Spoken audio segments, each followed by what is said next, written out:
Remnants, paka ko ng tubig.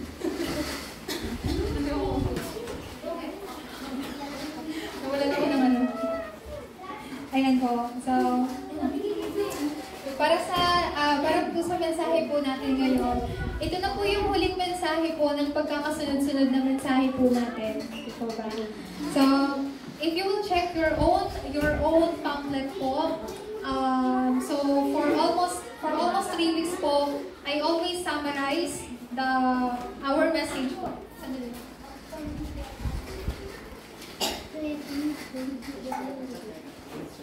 So, lagi ko po sinasummarize po yung message po natin. So, please take time po to read and meditate that summarize pulpit message po na inilagay ko po dyan sa pamphlet po dito. So, you can have Monday hanggang Saturday po na salita po ng Diyos. Kaya po, as you can see there po, the title of our today's message po,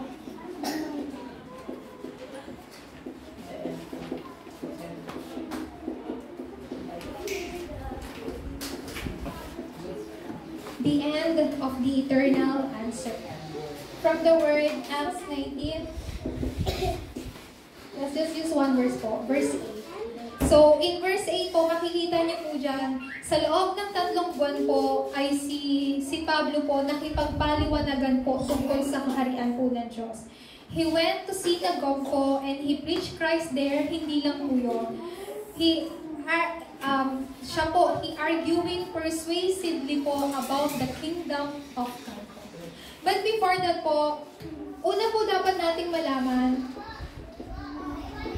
sa loob po ng dalawang linggo po, for almost 2 weeks po, we had received the message to begin an accurate start po.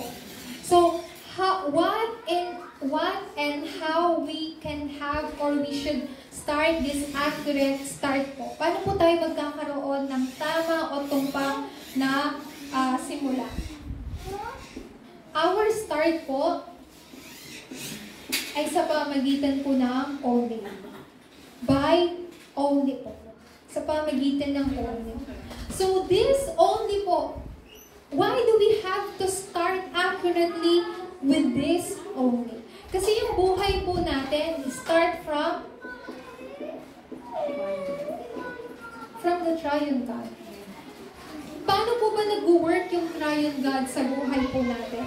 Pag sinabi pong Holy Triune God, the Holy Trinity God, our Father God, Jesus Christ, and the Holy Spirit po. This should be our accurate start po. So, but why it should be an only po? Kasi we have to take the path of nobody. You and I are nobody po. You and I are nobody. We are nobody in this world. Because you are nobody, that's why only should be possible po. Hindi po kayo kilala po ng mundo po na to. Tama po ba? We are just nothing in this world po. Therefore, this is the reason why you have to go inside of the answer of only.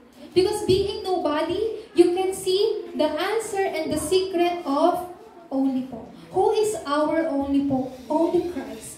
Not just Christ, but only Christ po. What is the meaning of only Christ? Only Christ can solve my problems. Only Christ can change my family.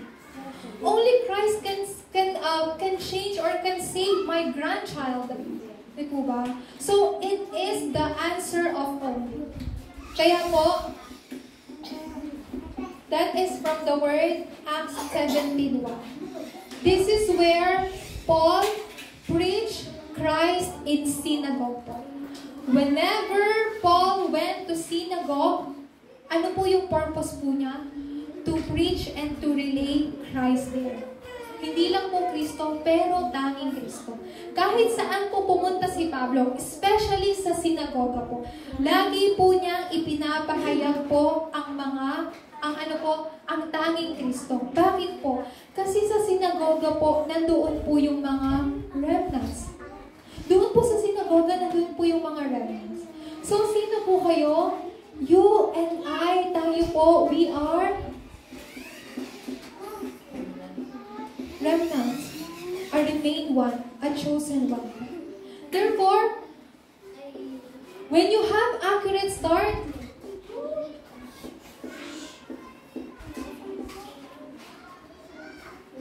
there is also a process po. This process, your whole process po is your journey. Paglalakbay po ninyo. And because you start with only, God will absolutely show you kung ano po yung inyong uniqueness po. What are these uniqueness po? Because of this uniqueness po, you know po, katulad po ng sinabi ko po dito, because you and I are nobody, there's a reason for us to go inside of this altar. Hindi lang po yun. Why do we have to find our uniqueness? Because you and I have nothing. We don't have anything po. We have nothing. Di po ba? Kaya po, dahil wala po tayo, kaya ibinigay po sa atin, sabi po sa Acts chapter 18 verse 4 po, ipinapahayag din po ni Pablo si Kristo saan po? Sa sinagoga. So, hindi lang po kayo remnants, pero may isa pa pong tawag po sa inyo. You are called na mga pilgrim. When I look at the internet po, the meaning of pilgrim po, a person who journeys to a sacred place po. Yung nagkakaroon po ng paglalakbay. So you and I are pilgrims in this world po. Kumbaga sa madaling pong salita, ano lang po tayo, temporary po na naglalakbay po dito sa mundo. And after that, kailangan po natin bumalik sa ating totoong tahanan po. Ano po yung totoo po nating tahanan? Sa langit po. So we are called na mga pilgrims po. So your entire journey po ay nasa loob po ng process po na to. Therefore, why you and I have to discover this uniqueness? Because you have to take the path of nothing po. Ulitin ko po, you and I are nobody. You have nothing po. That's why, kaya mas kailangan po natin pumasok po sa only and sa uniqueness po. Who is the example of this uniqueness po? Si Joseph po. Dito po. Therefore, ang process po na to, ang start ang process, there should be an end. What is this end po?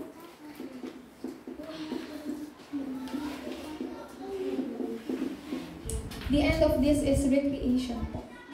Muling paglikha. You are not just a remnant, you are not just a pilgrim, but you are also a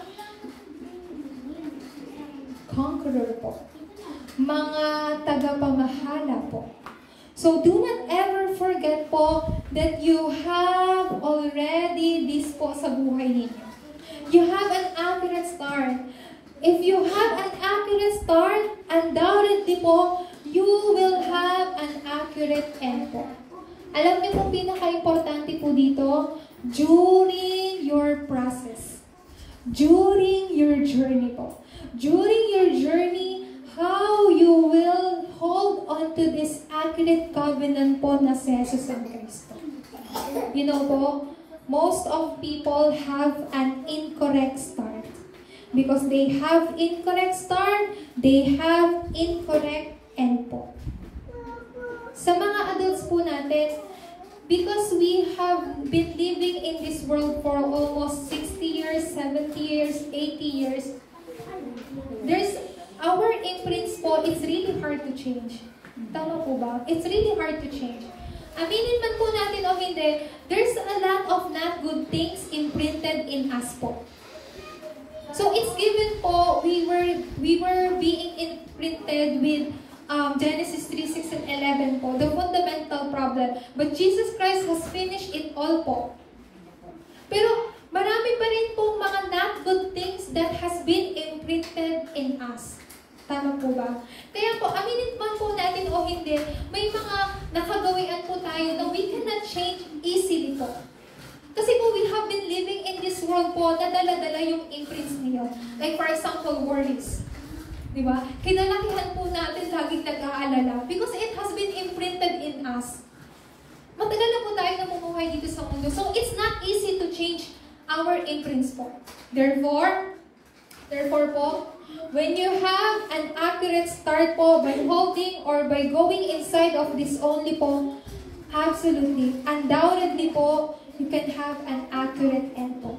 It's all in Christ po. So, do not ever be deceived po. So, here po, from nobody, you are nobody. You and I are nobody. But from nobody to everybody. From being nobody, you can save everybody. Amen po ba? You and I are just nobody, but through you who is nobody, you can save everybody. Why? Because Christ is within you po. It's possible. From being impossible to possible po.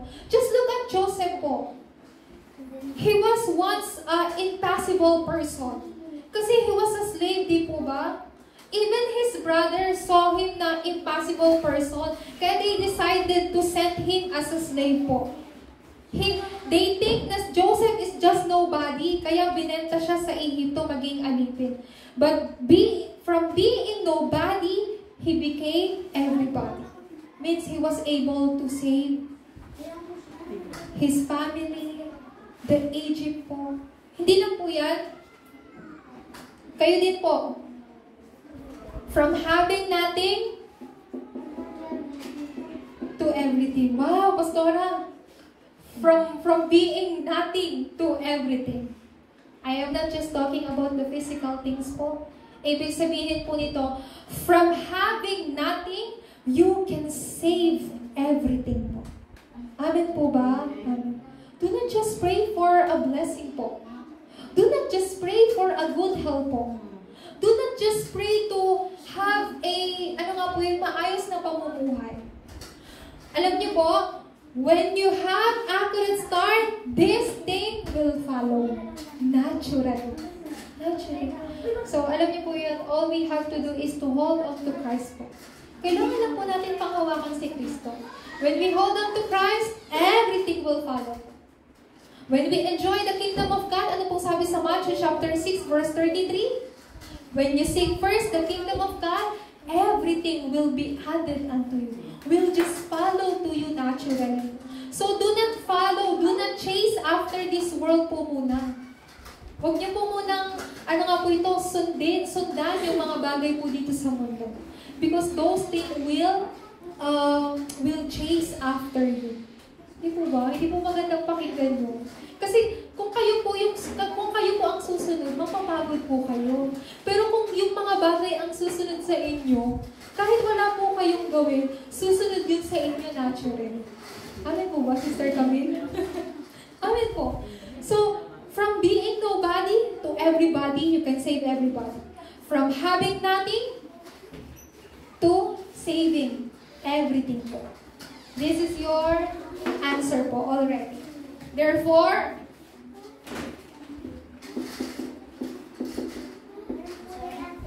there are secrets and gold for this recreation po.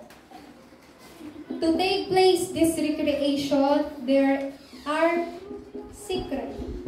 There are mystery po. First, you have to become a spiritual summit. That is the secret for recreation po. Pastor Sheila, what is spiritual summit? Children of God are spiritual summit.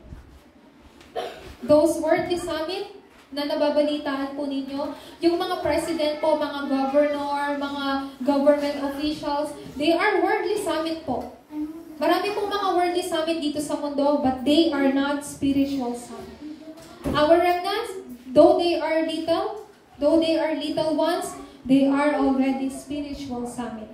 So let's look at one person, Joseph. I have to give you an example po so you can understand what is the meaning of being a spiritual summit. And I will give you some Bible verses po. In Genesis chapter 37:9, nanaginip si Jose. Ang araw, ang buwan, 11 bituin ay yumuko sa kanyang harapan. It's a top summit. Alam po ni Joseph po yun? Hindi pa. Pero ang alam niya, uy, magiging matagumpay ako. So, yun yung pagkakamali po niya.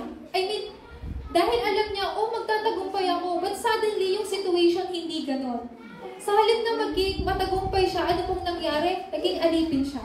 Di po ba? But, this is the dream na ibinigay po sa kanya ng Diyos. That's being a world summit, a top summit po. But in Genesis chapter 39, verse 2, makikita po natin dito, ito po na yung time na binenta po si Joseph sa Egypt maging alipin. But even in Potiphar's household, he was able to succeed po. Nagtagumpay siya. Why? What is the secret? Before I tell you, sabi sa verse 23, ito din po yung time na siya na po ay ikukulong. Pero even in that situation, nag-succeed din siya. Why? What is their secret? If you look at this Bible, you will see the word, because the Lord is with him. What is the secret po? Because the Lord is with him. Naging alipin po si Joseph, na ipadala bilang isang bilanggo, nakulong, pero nagtatagumpay siya. Why? Because the Lord is with him. Ganun din po sa mga sitwasyon po ninyo. You face problems, you face crisis po. Those are not problems. Those are not crisis po. In that problem, you can find answer. Within crisis po, you can always find opportunity. Ganun po yung ginawa po ni Joseph. Because the Lord was with him. So, in Genesis chapter 41, verse 8, you can see a non-believer's confession here. Who is that? Pharaoh. Anong sabi niya? Can we find anyone like this man who is in the Spirit of God? Who is Joseph? Oh, he's a spiritual son. This secret, because the Lord is with him. Sino pong nakakita nyo? Even non-believer po. Even non-believer confirm that the Lord is with Joseph. So yung ganito pong answer, ganito pong assurance po ay darating din po sa inyo. So that is being a spiritual summit po. Lahat po ng anak po ng Diyos sa spiritual summit. Therefore, you have to enjoy that the Lord is with you in every situation po. Pangalawa, when he became a spiritual summit,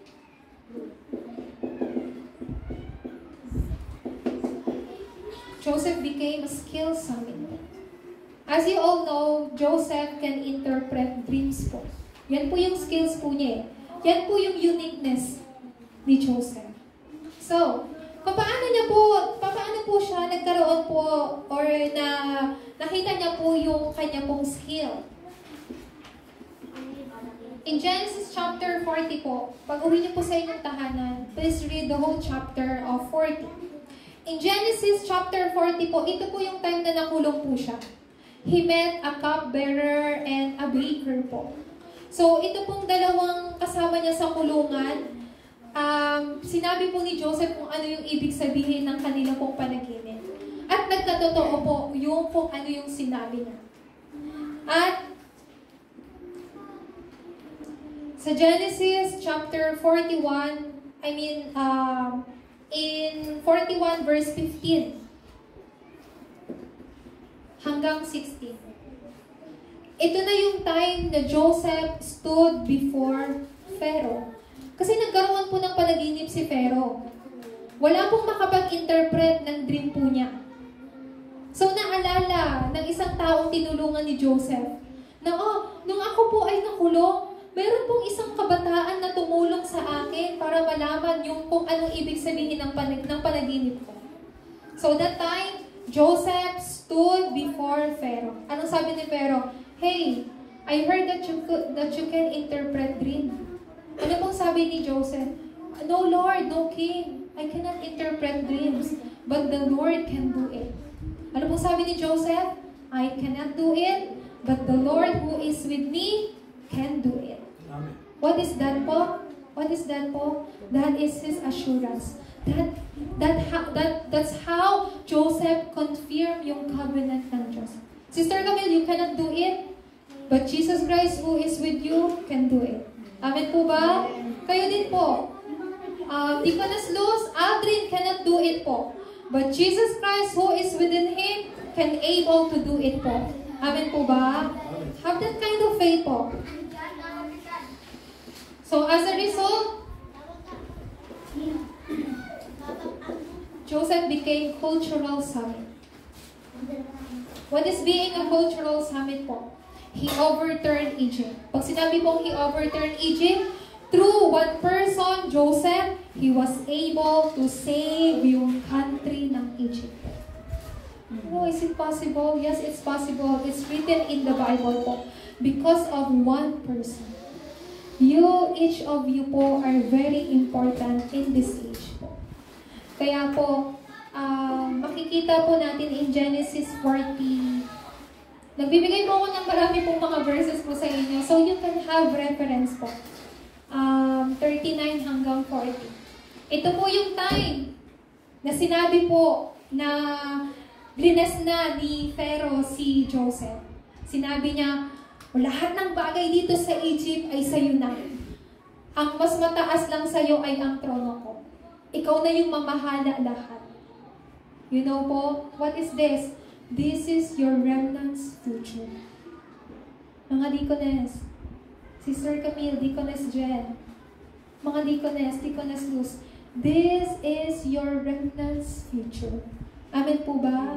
Amen. They are not just remnants, they are God's remnant. They are God's remnant. Bago po sila maging inyo, sila po ay sa Diyos. Amen po ba? Ganun din po sa atin. Bago po kayo maging parte po ng inyong pamilya, kayo po muna ay sa Diyos. Do not ever forget that po. So, pangalawa po, then what is the goal of this recreation po? What is the goal of this recreation? Do not lose hold this po from now on. Make yourself 300%.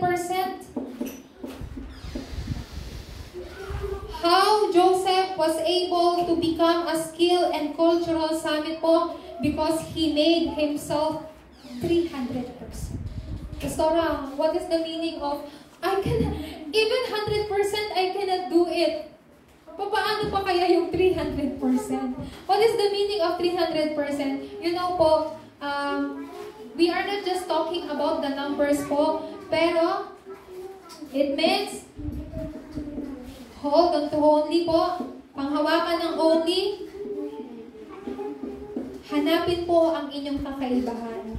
Kanino po sa mga remnants. Then, yung answer po, yung beginning ng recreation po ay darating. Pangalawa, when you make yourself 300%, feel 300% will follow po. I am telling you po, what is your important field po right now? You can consider your family. Your family is a very important field po. Also, please pray for our church po. What is the name of our church? Yes po. Hindi po pwedeng hindi nyo alam yung pangalan ng simbahan po ninyo, ha? Pastora Sheila, Korean kasi. Juyong. Our Juyong church po. You are the lay church leaders po ng ating simbahan. Mga pioneer member po. Do not just pray for your family, pray for our church po. Pangatlo, then, a 300% in your job will naturally come. Pastora, I do not have work. How can I do that? Your children, your family po, they are your work. Tama po ba? Pero just like Deaconess Luz po, you have a small sari-sari store. O kaya naman po, may mga iba po sa atin na may pinagkakaabalahan pong konting negosyo po, o yung mga tinda-tinda po online, that's part of a job po. Make that 300% po. Diba? And what else po? Then, mission. What is our mission po? Isa lang po.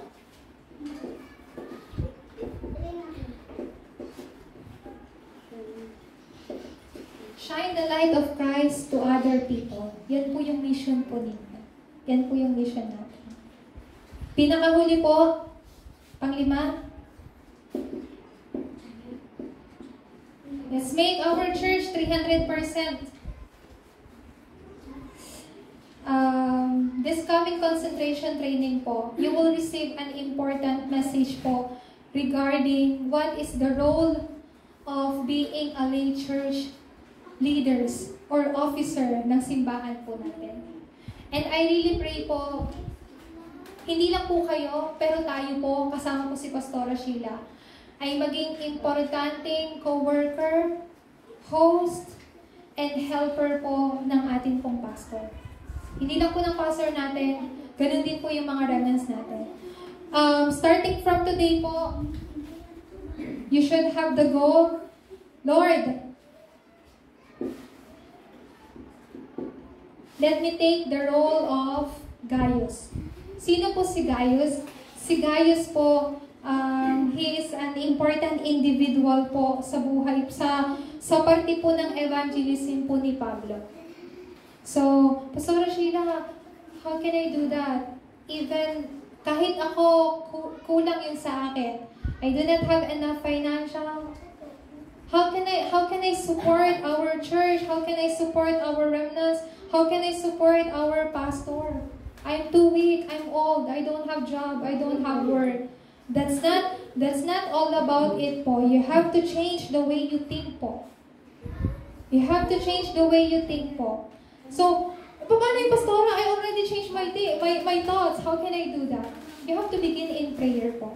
You have to begin by praying po. Lord, I don't have this. I'm just nobody. I have nothing. But I can pray for our remnants. I can pray for our pastor. I can pray for our church po. That kind of role po. Yung ganun pong klaseng role. So, ulitin ko po, si Gaius, he has an important role for Paul to do evangelism po. Kasi Pablo, kahit saan po siya makapunti, kasi nagagawa po siyang suportahan po ni Gaius. So, this is not all about financial po, but this is, you have to pray po, Lord, from now on, may you restore the economy of life in our family. In my life, in my family po, sa aking mga anak, even sa church po namin. Not just kind of economy, but economy of lifetime. Amen po ba? Amen. Para po sa ating pong pagtatapos,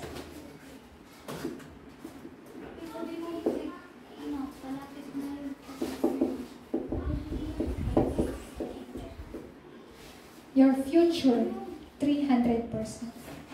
None of us here can know our future po, but we can know.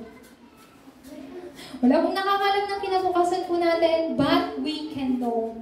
How? By confirming this word po sa buhay ninyo. You can confirm. You can know po. Wala pong makakalam kailan muling magbabalik po si Kristo, but with that faith po, malalaman po ninyo yung inyo pong future po. So, therefore po, let me just say one thing po from our conclusion. Begin.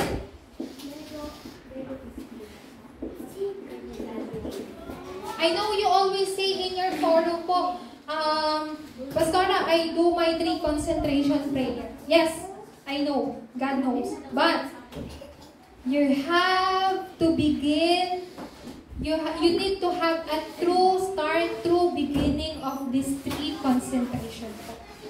Do not just begin, do not just start by having 3 concentration, but with these 3 concentration po, there are 3 things na kailangan po ninyong gawin. Every day, every hour, every afternoon. Every day, manalangin po kayo. Pray. What kind of prayer po? What kind of pray? It is to pray to save yourself po. Sarili po ninyo. Do not be deceived by Satan. To change the partisan of Satan from the partisan of God po. Then what do you have to pray for every hour? Pray for every hour po, meaning to save your field po. To save your field. In every affair po, make this 300%. In every affair po. So, kailangan niyo po magkaroon ng true start, true beginning of 3 concentration. Uulitin ko po, how Joseph was able to become a spiritual skill and cultural summit because he first conferred these 3 things po. Ito pong 3 bagay na ito. You know po, recreation will come when you have only and uniqueness within you po. Amen po ba? Amen. Do not ever look into your situation po. Do not ever be deceived po. God already prepared an advance answer po para sa inyo pong future. Amen po ba? Amen. So I really pray po na throughout this week, ma-enjoy po ninyo the start, the process, and the end of the eternal answer that God has prepared for you. Palakpakan